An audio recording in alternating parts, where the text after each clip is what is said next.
Good night, Tucville. Good night, Turning Point. Let's just say good night, Georgetown. So make sure you miss nobody. When I sit down there and I look at this, it's a really good feeling because it gives us the support that we know come March the 3rd, it will be declared again. The winning party is the APNU AFC coalition.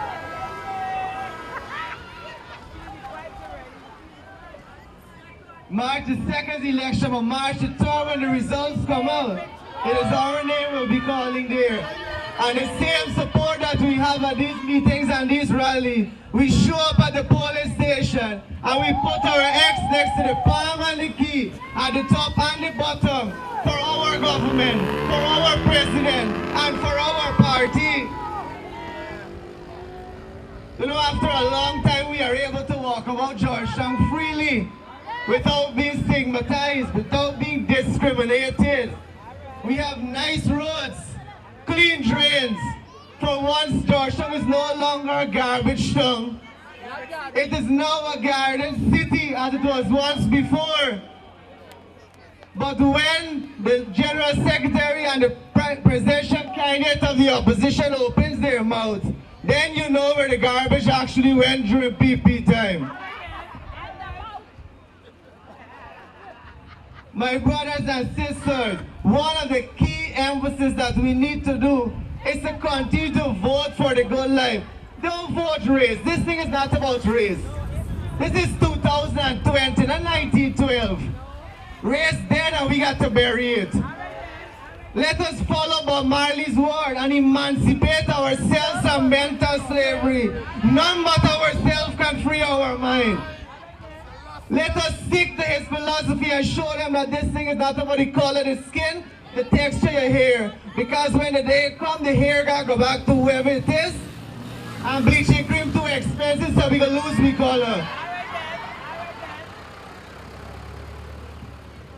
The president and this administration has belief in education. And as a teacher, I can tell you, the only way you can carry this country forward is through education. The president has invested billions of dollars, not only through the Ministry of Education, but under his office himself and under the office of his lovely wife, Her Excellency Sandra Granger. We have had a system under the PP administration, a 1976 curriculum for a 21st century children. The poor picked them must suffer. And then you want to know why they come out and they can't even add 2 plus 2. The 5B's initiative was created to assist these children because children cannot focus if you're barely growling. Why is the sense that a one payoff $10,000 grant is fooling some people?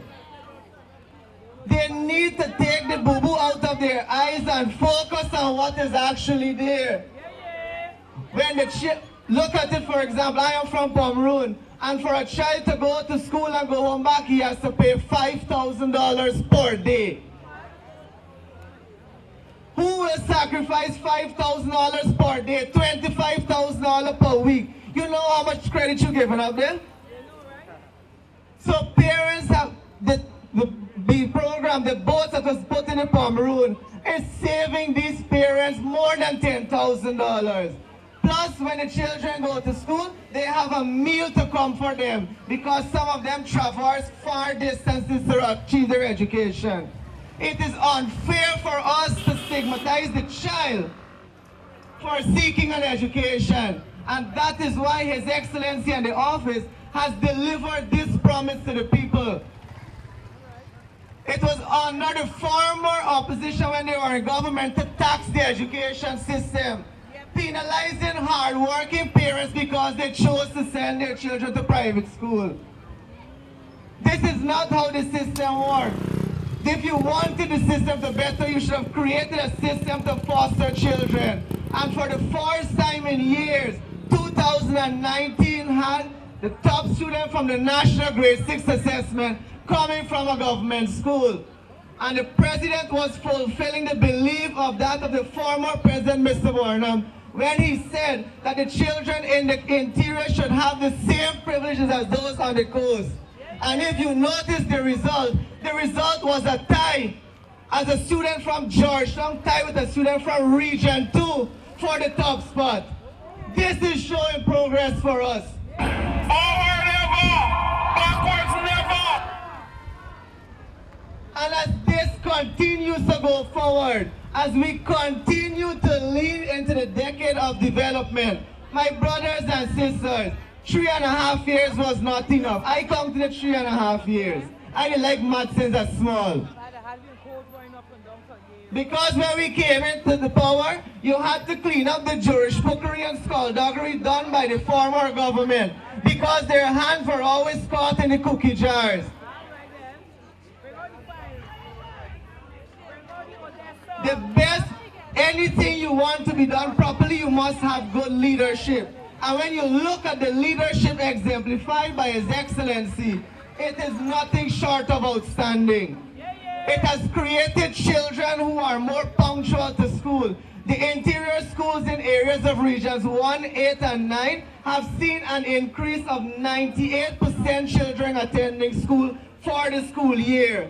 That alone is progress, because once a child goes to school, they are able to learn something. More teachers have been trained, and more teachers will continue to train, as they have outlined in their manifesto that CPC campuses are to be extended to all administrative regions to give every single Guyanese a fair chance. This is not a one-man show. It is to build the people, and once you build the people, we will build the country. Candy said, ask not what your country can do for you, but what you can do for your country. Forward never, backwards never. And what you can do for your country is come on March 2nd. Don't wait too late. Go early. What you will do tomorrow, do today. Go early. Take your neighbor, take your family, take your friends. Put your ex next to the palm and key, and let the progress continue. We want great leadership of a man who dresses exemplary, a man who worships, a man of God, a man of family, not a man when he sit down, he's short, but under pressure more than G comes.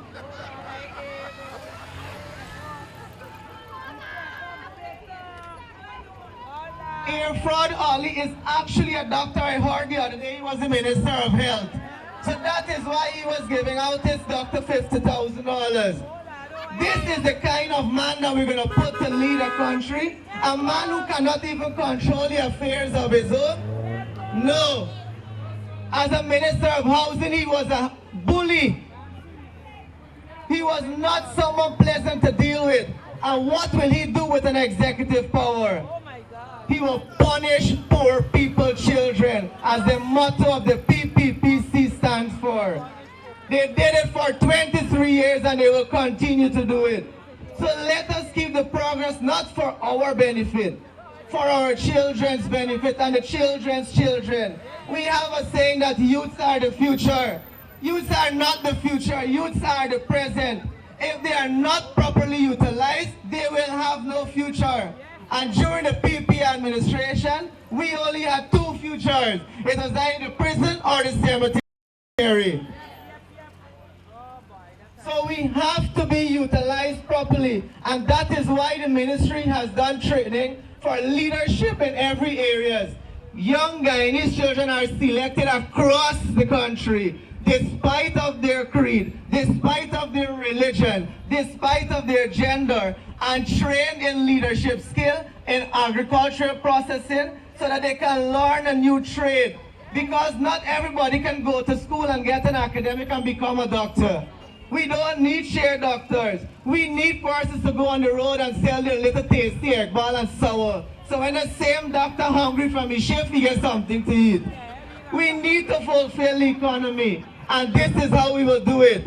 Mandela said education is the best weapon you can use to change the world, and that is what His Excellency is focusing on. So let us not hamper education. Let us not stop the progress for our children, and let us give them a future that they will look forward to as we continue the good life. Thank you. Forward